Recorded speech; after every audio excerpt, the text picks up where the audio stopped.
Hunter. This is the Family Showdown!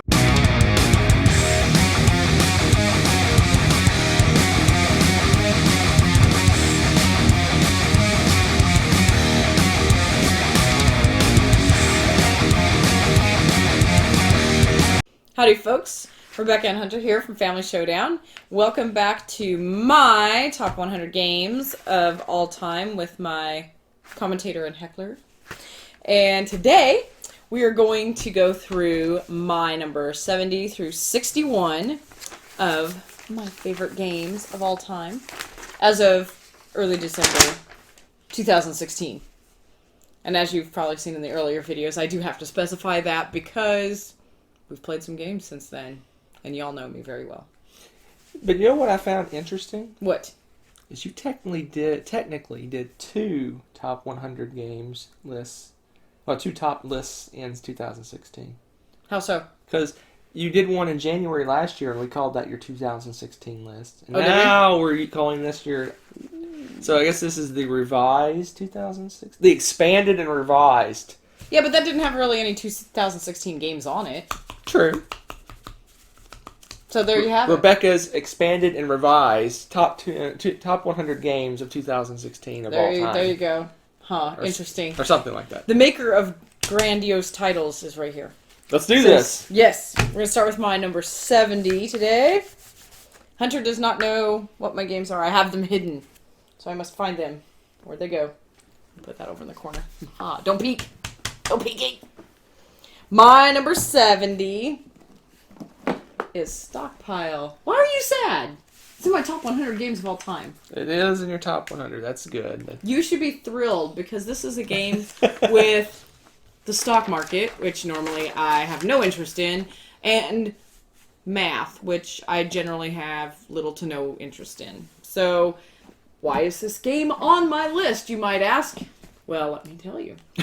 This is actually a really awesome, fun stock market game. If you want to have someone get into that, if you like the stock market games and you want to get someone who doesn't like them to play, try this game. Because I am living proof that you can convert people.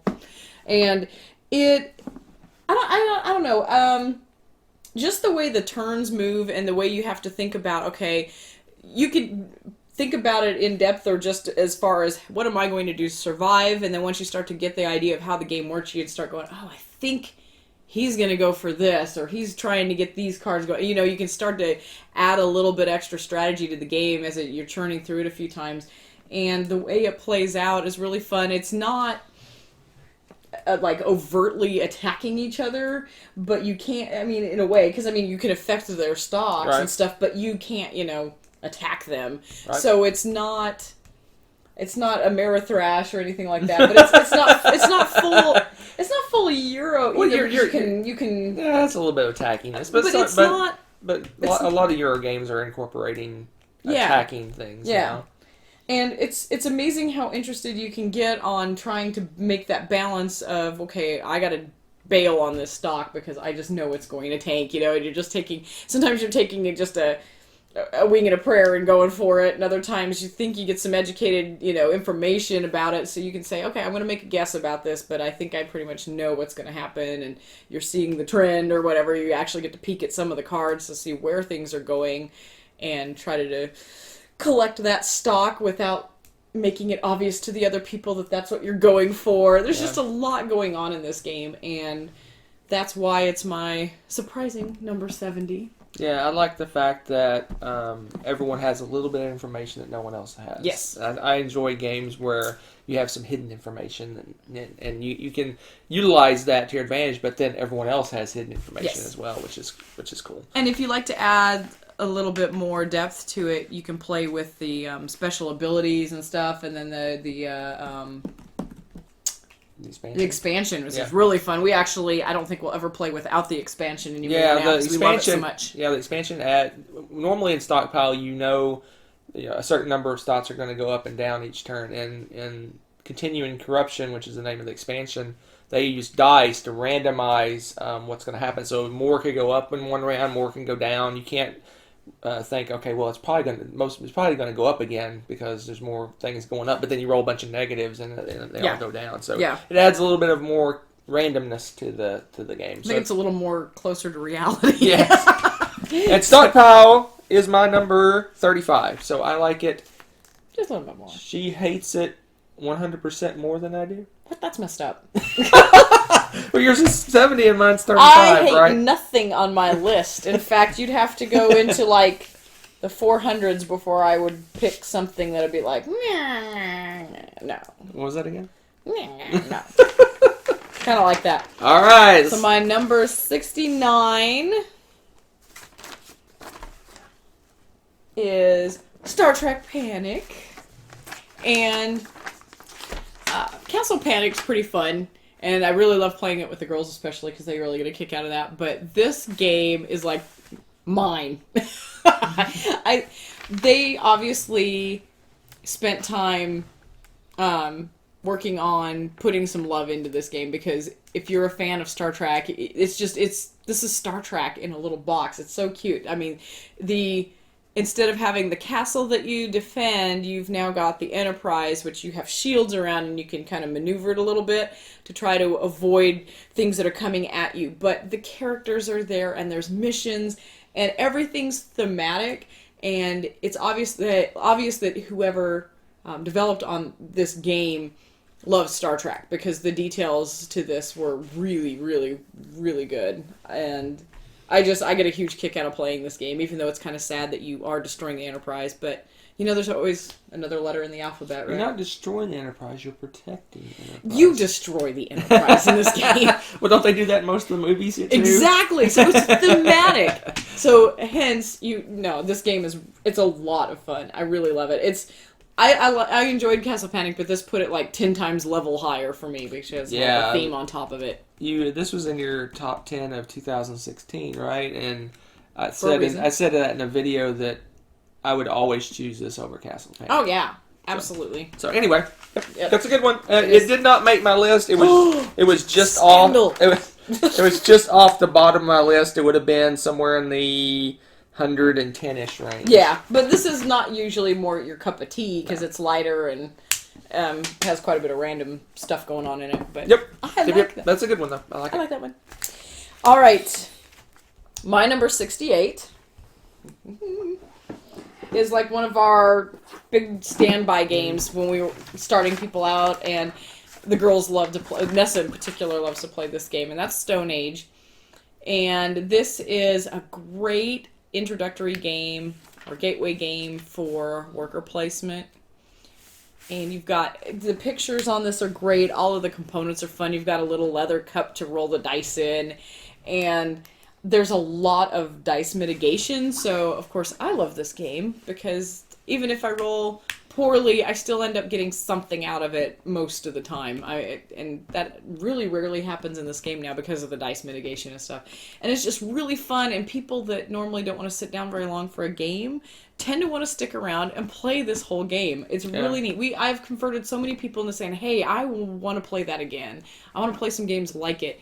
This is probably one of my top games for that. And it's always fun when we play it. I always have a good time playing this game, and I actually love teaching this game, and I don't usually enjoy teaching games. I know, weird. I'm a teacher, I get it, but teaching board games is not my shtick, and I love doing this one. So. Yeah, it's a good one. Like you said, it's a great introductory worker placement game. It teaches a lot of the Euro-y mechanisms, like the resource gathering and collecting sets and just kind of a very light introduction to a lot of different things. And it's fun because a lot of people that haven't played board games before don't know about the cool little components, so they have little sticks of wood, that they can collect and things like that. So it's pretty fun. It is. Stone Age. It is my number 61, so we're at about the same. Hey, that's interesting. As yours. Wow. Yep. Wow, it's even higher on your list. I find that interesting. Because I do so well at it. What? Live play. No. Live play of Stone Age? Oh, the smack talk would be insane. Okay, so number 67 is another one along that same trek, and this is another one that's always a favorite. Trek. All right, fine, pun intended. But And that is Saboteur. And this is just this teeny little box, and this is just a whole bunch of fun in a box. Every time we play this, it's a riot. And for a lot of people that we've played this with, this is their introduction to a game with a traitor. And it's just so fun to watch people turn on each other so quickly.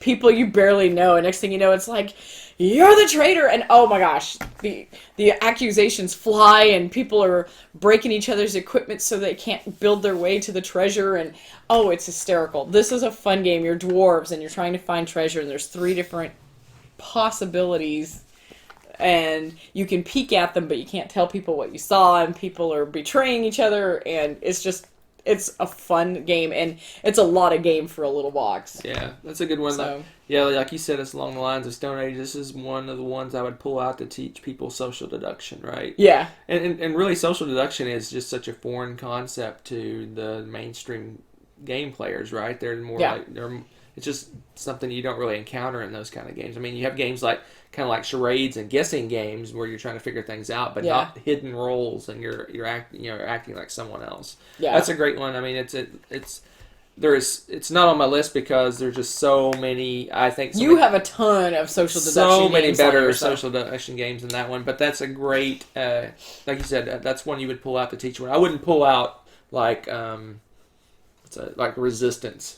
That's not an intro. Maybe for a non-gamer, I don't know if I would pull that one out. Yeah, but this, oh my gosh. But that's a good one. I mean, that one's along the lines of One Night Ultimate Werewolf and things like that that are easy to teach. And, and pretty straightforward. Yep. It's a riot. It's a good one, but not good enough. Whatever. It's just fun because a lot of people like to hold cards and stuff too, and you get to have cards to choose your moves. Well, and you avoid that whole close your eyes, blah, blah, blah, you don't have to stuff that you have in Werewolf and things. You look each other in the eye. That weirds people out. The mainstream gamers are like, okay, we're all going to close our eyes. And they're like, what is going on? Yeah, it's kind of fun. Yeah, that's a good one. So, that is my Saboteur. So, my number 66. Hunter's going to be like, me. Oh, dear. You always do that. Oh, I broke a game. No, I'm doing it. Alright, so, Smash Up! Oh, sorry, I have to maneuver this box because it's getting full from all the expansions and stuff we have in here. What is wrong with you? There's something wrong with you. This game is a blast.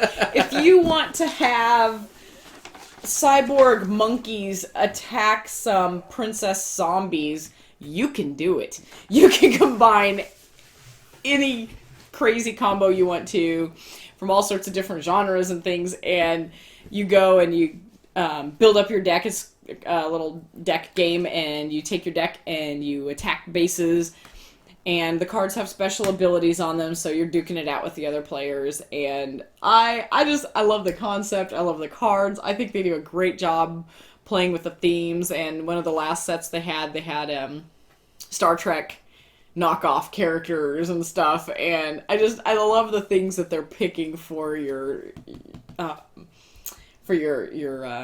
deck options now. It's pretty awesome. So and you can get the big geeky box, which is what we've got, and it holds, oh my goodness, all the expansions and everything, so you have everything in one box instead of trying to keep track of all the other little boxes. So I like the fact that you have that option, but it's a beast. It's a beast of a game. So that is Smash Up.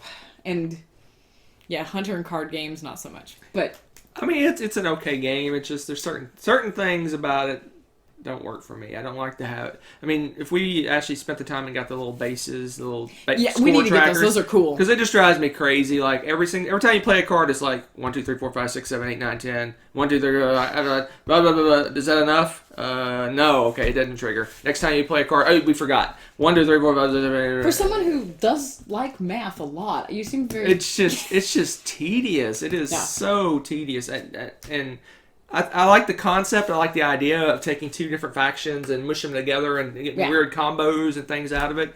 But the follow through doesn't work for me. The way the game works. We do need to get the little base counters. I think those are really cool. I think if they do something like that in the future, they should automatically include those in the game. Really, truly. I mean, I'm surprised they don't. You can find them on Board Game Geek and print them and laminate them, but I never got around to it because not a high priority for you. Yeah, exactly. It was. Shame on It you, was shame. my. Your 500th No, and 7th. it was my 94 2 years ago. I'm supposed to be impressed by this, I think, but I'm not sure. So, anyway, Smash Up. Whatever he says, ignore. It's a fun game. It's a great game. Caitlin It's a- loves it. And Yes. it's a good one. It's a, I mean, Yeah, Katie it's and I just love not. it. It's just, like one of our just favorites. it just doesn't float my boat. Go sink your boat somewhere else then. We already sunk my boat. I by know. Champions of Midgard boat. Watch a previous video for that one. Priceless. All right, so that was my number 66. My number 65. Come on, make me happy. Pull something out there that's good. You like this game? Do I? Yes. It's Royals. Oh, well, okay. What is wrong with you? It may. No, it's probably going to stay solidly in this ballpark, I think, because of all the other games that I have above it. But this is a new game. We tried this out at Dice Tower Con. So yeah, we tried it out in July, so it's fairly new for us. And this is a really fun game. And I'm not always real keen on the area control type of games, but this one is really it's fun. It's pretty light on that, and you're going around and getting victory points and stuff, but there's also a side column with the same ranking people, so you have the king and the duke and everybody. So there's like 2 different ways to score on this game. It's just really it's fun because there's a little bit of intrigue because you get points for going over to these areas, but you also get points by the type of people that you acquire. And so there's a little bit of stuff going on there, and you can attack each other. And what was the term that they used for sending you to the... It's like, go to the church Yeah, or it's something. to send you off to the church. They send you off to the church. They're killing you. So it's like, don't go to church. I mean, we were joking about that and stuff, but it's really fun. I had a blast playing that. Yeah, I do like that. Like you said, I do like the fact that there's like 3 layers of area control. You go and you influence a noble in a country, so there's control of that noble within that country. Then there's the majority within that country. Oh, that's true. And then there's the majority of that type of noble. So if I go and influence a noble, let's say a duke in France and a duke in England, that's 2 points towards controlling dukes overall, right? So there's 3 levels of area control, which is I find really interesting. Yeah, it's fun. And this is another one of those games that was really fun to play 4-player and really fun to play 2-player. It seemed to play pretty evenly both ways. And 2-player it plays a little differently. Yeah. Like we could avoid each other longer. Yeah. And if we wanted to be nice. Yeah. Well, basically with the 4 players, by like the second big round, you're fighting it out. In the 2-player, it was towards the end of the game where we were actually starting to bump each other a lot. Yeah. So it's a little different, but it's a great game. Yeah. So great, nice. It's my 57. Interesting. He likes it about the same. So no complaints from you, eh? No complaints. That's why I started to complain. I thought, no, I bet it's around there for me. Yep, so that's my 65, and that's Royals. And now we're going to go to 64 that I dumped in the floor. Oh, jeez. Component drop. Yeah, component drop. No, the box stayed intact. We're all good. All right. And that is another card game for me, and that's, Mr. Whiny Pants over there. The rivals, no, you love this game. I knew you love this game. The rivals for Catan. If I was to just randomly pick a Catan game, by far this is my favorite. I love card games. I really do. And even though my gripe is you have this cute little box and you have cards, but this takes an enormous amount of table space because you build your roads and everything out. And so if you do a really good job, I mean, we're not exaggerating. I mean, I keep edging Hunter off the table, but it's not really an exaggeration. It takes an immense amount of table space. So this is not the best game to go take to a coffee shop or something, but I really like that because you still have the dice rolls, and it's fun because where you place your cards and your resources may make a difference because what's neighboring them, sometimes they have bonuses that go off of them. But otherwise it has the exact same kind of feel as Catan. You're rolling for the resources and trading and blah, blah, blah. So it's pretty cool and absolutely love it. So if you want to play a card version without a board, try Rivals for Catan. It's Yeah, really fun. and it's did you mention it's 2-player only, right? Oh yeah, it's 2-player only, and that's another thing I like about it. It's just a fun little throwdown 2-player game. Yeah, it's if you want, obviously Catan doesn't really work 2-player because it's you just I'm not gonna trade with you. Yeah, but game over, this man. one has cards that allow you to trade basically with the bank and things like that, and it has the same. You roll a dice and you get resources, so you can kind of pick and choose what you build and how the cards. And there is look. a robber. And there's a robber. So it truly does feel like Catan, and it's just a simple. Yeah, not but simple, it works but card 2-player, game. and that's Yep. what I love about that. Yeah, so you get the Catan feel, but you don't have to have all the players. So, Rivals for Catan. And then we are moving on to yet another card game. This is like my card game list today. My number 63 is a new one to my list. A teeny little box for Fuji Flush. And this one's a new one that came out by Stronghold this year. And we actually got to try this when it was Prototype. a prototype, Yep. which was pretty fun. And this really is, it's just a great, easy to teach little card game. And if you like to just sit around and play cards, this is another one that you could teach non-gamers to play, especially if they played Rummy or any of those other games, because it's not that much more complicated than anything else out there like that. But it's memorable. I think it's going to be around to last for a while just because it's one of those games. It's got that classic card game feel to it, but yet it's fresh and different. So I really enjoy Fuji Flush. Super easy to learn. Yep. It's a game that anyone that plays any kind of card games, people that play like spades, like you said, spades and rummy and hearts and any game can play it, because basically I play a card and you have to play higher, and the only twist is if someone else plays a card equal to a card in play, they add together, and that's pretty much it. Once you so it's really simple. It's just a great little It is, and card you could play this anywhere because it's just a card game. It doesn't take up the table space except for putting down your cards. So love it. And I mean, look at this, easy, inexpensive, lots of fun. Fuji Flush. Yep. And then my number 62 is probably the closest to chess that I will get and still enjoy the game. What about Onitama? Onitama, I believe, was lower on my list. Yeah, it was my 77. Yeah, that's chess-ish. It is chess-ish, but I like this one a little bit better. And that may change over time the more we play them. But I fell in love with the Duke, and I think part of it is the components. Let's see if I can pull out a few for you. You play on a board and stuff, but what's neat about this is you have these wooden pieces. They're absolutely stunning. But when you play them and they have certain moves, it's like Onitama, so you have moves. Each tile has a specific move that it can make, and it tells you where it can go from where it's at. Once you play it, however, you flip it over, and it's still your tile, but it's got a different set of moves that it can take the next time.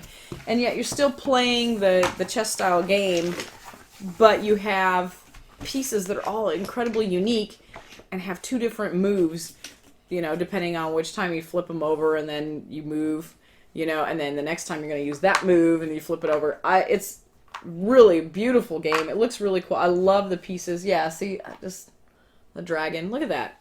They're really beautiful. Hey, yes, I'm the dragon. You're the dragon? Yeah, I love the pieces. And it's just, I like the fact that there's such a variety of movement in this game. You really have to pay attention to what's going on with your pieces and your opponents, what you can see, and hopefully, there's a bit of memory involved if you want to try to keep track of what's on the other side, so you know that, soon they're going to be able to do, a very threatening move. It's just, there's a lot to it, and I think it's like Chess 2.0, but infinitely more interesting to me. Yeah, I love it because it's really the whole flipping of the tile is just so interesting to me. Yeah, it's one of the few abstracts I'll play. It didn't make my list. It was just off my list again. because it's abstract. again, it's in the probably 101 to 110-ish range. Yeah. So just off the list. Because it's just that good. And so if you want to try to, get some chess players into board gaming, show them this one. The Duke is awesome. Yep. That's a good one. That's a real good one. Yep. I like that one. And then my last one for today, you'll enjoy it, but you may be sad as how low it is. Oh, Yes. Yes. Hmm. And it may go higher up on my list the more we play it too, because I have gotten pretty hooked on this. But El Grande. This one is another area control game. I have a lot of area control and card games on this list. I decided this time around. But what's neat, and back, you can kind of see it. It's kind of hard to see, but it has this great little tower. Is it? Oh yeah, that's right. You can store it intact in here, right? It's not intact, but you it's not? put it together like in a few seconds.